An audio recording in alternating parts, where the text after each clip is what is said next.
Hello everyone, I'm Rachel Wilshaw. I'm the Ethical Trade Manager for Oxfam. As we all know, COVID-19 has become a global health crisis with lightning speed. And Oxfam's concerned that another 500 million people could fall into poverty as a result.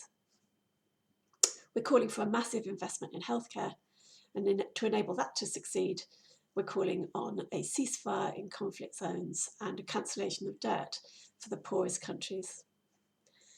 But it's not just a health crisis, it's quickly becoming an economic crisis worldwide.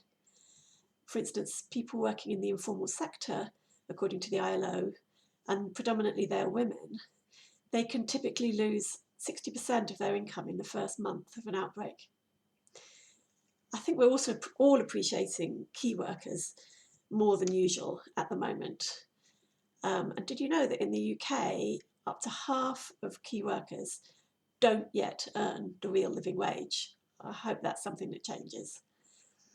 But at Oxfam, we're also concerned about the hidden workforce of particularly food workers who are sort of behind the barcodes of our food products.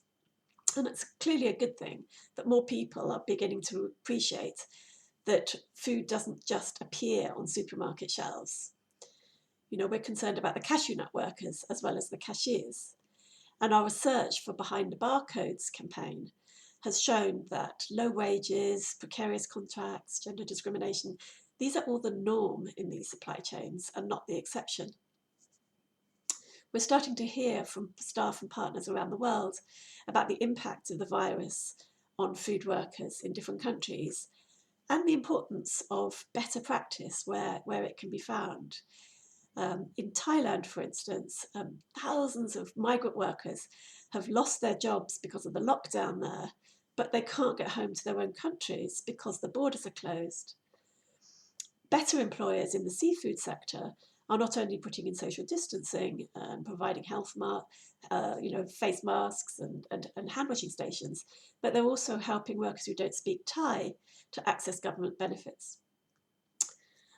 We're concerned about workers in the Assam tier states, where the government lockdown in India, which happened really fast, basically meant that workers had to stop working. And if they can't pluck tea, they don't get paid. So a recent visitor has reported that in 14 tier states, workers hadn't had their most recent wage package.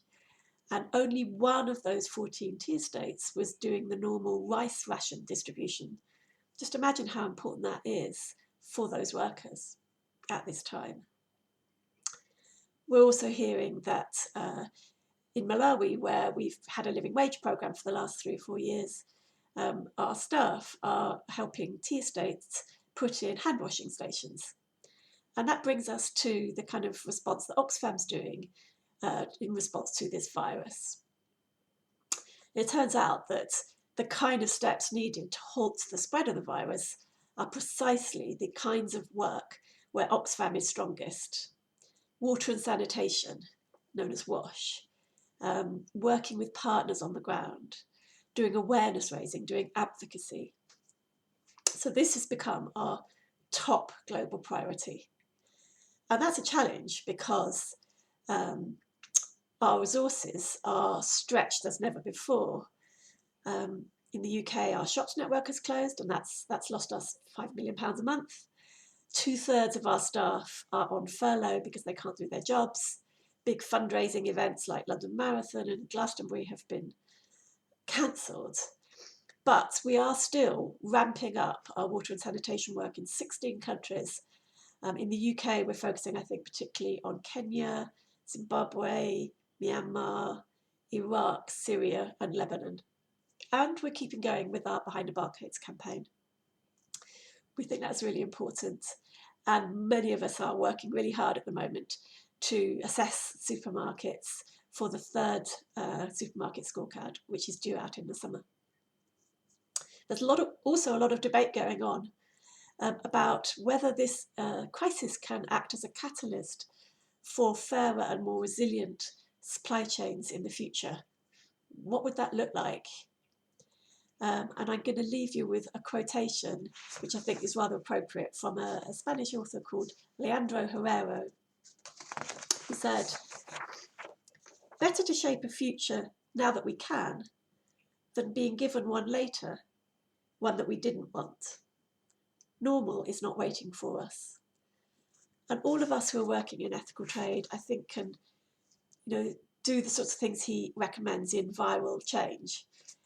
Network, come up with new ideas, dream a little bit, do peer-to-peer influencing. Thank you. And lastly, do have a look at the last few blogs we've published, if I can work out how to show it to you, which are on the subject of food and global supply chains. Thank you.